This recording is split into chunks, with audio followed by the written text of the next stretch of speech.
আসসালামু আলাইকুম, কেমন আছেন সবাই? আশা করছি যে যেখান থেকে আমার ভিডিওটা দেখছেন সবাইকে আল্লাহ পাক ভালো রেখেছেন। আমরাও আলহামদুলিল্লাহ ভালো আছি। আজকে ভিডিওটা সকাল থেকে শুরু করেছি। যারা নিয়মিত আমার ভিডিও দেখেন তারা নিশ্চয়ই জানেন যে আমার বাসায় গেস্ট এসেছে, তো এই কারণে হচ্ছে একটু ব্যস্ততার ভেতরে আছি। প্রতিদিন ভিডিও আপলোড করার সময় পাই না। সকাল থেকে রাত পর্যন্ত মেহমানদের জন্য কি কি রান্নাবান্না করেছিলাম সেটাই আজকে ভিডিওতে দেখাবো। আশা করছি ভিডিওটা আপনাদের ভালোই লাগবে। সকালবেলা মাছ ভাজি করে নিচ্ছি, ভুনা করব, তার আগে একটু ভেজে নিয়েছি। একটা মাছ আস্তেই ভেজেছি, কারণ মাইবিনের বাবা সবসময় আস্ত মাছ ভাজি খেতে বা ভুনা খেতে পছন্দ করে, তাই সে বলছিল সবার জন্য মাছ আস্ত ভুনা করতে, কিন্তু কেউ পুরো একটা মাছ খেতে পারবে না, এই কারণে শুধু তার জন্যই ভেজেছি। আমাদের সবার জন্য কেটে ছোট করে নিয়েছি। তো মশলাটাকে কষিয়ে নিয়েছি আর এখন মাছগুলো দিয়ে দিলাম। আস্ত মাছ ভুনা করলে মাছটার গায়ে একটু ছুরি দিয়ে কেটে দিলে কিন্তু মাছের ভেতরে মশলাটা ভালো করে ঢুকে, তখন হচ্ছে খেতে ভালো লাগে। আমরাও সেভাবে দিয়ে নিয়েছিলাম। আর এদিকে হচ্ছে কচু শাক ভর্তা করা হবে। এটা অন্য কোনো জেলায় কিভাবে খাওয়া হয় আমি জানি না, কিন্তু আমাদের জেলায় এভাবেই খাওয়া হয়। সব রকমের মশলা দিয়ে যে কচু শাকটা সুন্দর করে ভাতের ওপর বসিয়ে দেওয়া হয়েছে। ভাতের গায়ে থেকে যখন ফেনাটা শুকিয়ে গিয়েছে ঠিক এই পর্যায়ে দেওয়া হয়েছিল। তারপর তো ঢাকনা দিয়ে ঢেকে রাখা হয়েছে, আর ঢেকে রাখার কারণে কিন্তু কচু শাকটা অনেকটাই সিদ্ধ হয়ে গিয়েছে। এই যে দেখেন একদম নরম হয়ে গিয়েছে কিন্তু, কারণ কচি শাকগুলো একদম কচি পাতা নেওয়া হয়েছিল। শাক ভর্তা করার জন্য কচি পাতা ব্যবহার করলে বেশি ভালো হয়। যারা কচু শাক খেতে পারেন, গলা চুলকানোর কোনো টেনশন নেই, তারা এইভাবে করে খেয়ে দেখতে পারেন, খুব মজা লাগে। কিন্তু আমার তো কচুর যে কোনো আইটেমে খুব বেশি মজা লাগে, আর এই কচু শাক ভর্তাটা তো খুবই বেশি মজা হয়। আজকে একটু ঝালটা বেশি হয়ে গিয়েছিল, তাছাড়া এমনিতে কিন্তু খুব বেশি মজা হয়েছে। কচু শাক ভর্তার সাথে সাথে ডিম ভর্তা করেছি, আর আলু ভর্তাও করব, আর সাথে হচ্ছে তেলাপিয়া মাছ ভুনা। সকাল সকাল আর যাই বলেন, ভর্তা ভাত খেতে কিন্তু খুব মজা।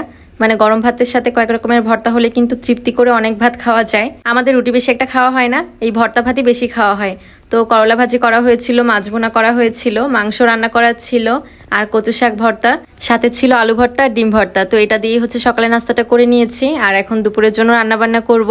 দুপুরে পোলাও রান্না করব, মুরগির মাংসের কাবাব তৈরি করব, আর রোস্ট রান্না করব, সাথে চিকেন ফ্রাইও করব।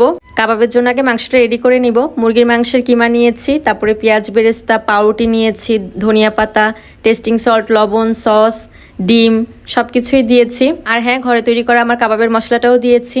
তো সবকিছু দিয়ে ভালো করে এখন মাখিয়ে নিচ্ছি। কাবাব তো মোটামুটি সবাই তৈরি করতে পারেন, এই কারণে ডিটেলস আর দেখালাম না। তো সবকিছু দিয়ে ভালো করে এটা কিছুক্ষণ মেখে রেখে দিব।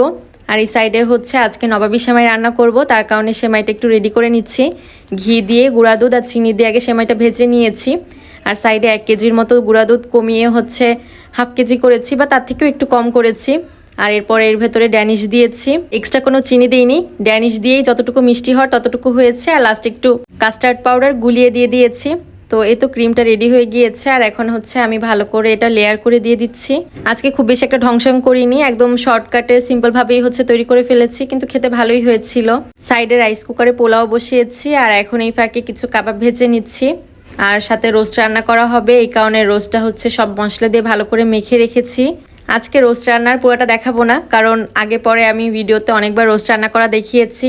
আর তাছাড়া পুরো রোস্ট রান্না দেখাতে গেলে ভিডিওটা অনেক বেশি লং হয়ে যাবে। তো আমি হচ্ছে কিছু চিকেন ফ্রাই করে নিয়েছি, আর এই তো দেখেন রোস্ট রান্না কিন্তু শেষ। লাস্টে পেঁয়াজ বেরেস্তা দিয়ে দিয়েছি। তো এগুলোই হচ্ছে আমাদের দুপুরের জন্য রান্নাবান্না ছিল, এগুলো দিয়ে আমরা দুপুরের খাবারটা সেরে নিয়েছি। ভিডিওটা আজকে এখানেই শেষ করে দিচ্ছি। ভালো লাগলে একটা শেয়ার করে দিবেন। সবাই ভালো থাকবেন। আল্লাহ হাফেজ।